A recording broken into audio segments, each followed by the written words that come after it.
We're back here at Circuit Gilles Villeneuve for qualifying on Saturday. Daniel Zakrzewski joined with Tim Hauraney.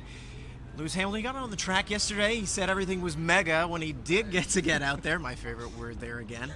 Very happy I heard it twice there. But there wasn't a ton of running in practice yesterday, which could leave things a little bit confusing for some teams, especially Aston Martin, who has that major upgrade, but perhaps they don't know what to make of it because of a lack of testing there. Yeah, absolutely. I think free practice 3 for them is going to be important if it's dry. In the wet, it could be a different situation, Z, because what happens with these new upgrades, especially one that Aston Martin has brung, which is probably one of the biggest upgrades we've seen this weekend along the field, you don't get a lot of running with it, you don't get a lot of data, you don't get a lot of understanding with it. And so with that, you need that free practice 1, free practice 2 dry conditions to get a really great understanding of what you have. So when you come into a session like free practice 2 yesterday, you get some dry running, you kind of get a little understanding, but then it dumps down all the rain, and literally at that moment you're getting nothing. So once you head into free practice 3, into qualifying, if it's wet, it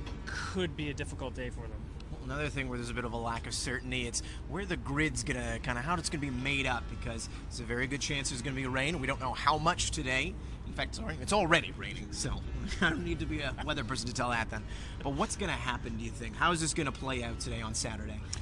I think with the weather conditions that we have, it is quite cool, and I think that's going to favor some teams, and in particular Mercedes. I think with the cooler conditions, that could help them, maybe not a ton, but it could help them quite a bit, maybe to get into that top 5, right? And then obviously factor in, you have 2 great drivers, Lewis Hamilton, George Russell. Both of them would be great in wet weather. We know that. So I think qualifying later today is going to be super fascinating. Actually, it's going to be awesome if it stays like this. It's just going to be fantastic. Well, I think the word that Tim was looking for there was actually mega. So yes, it's going to be pretty chaotic potentially here on the Saturday. So fans, they're going to get their actions worth.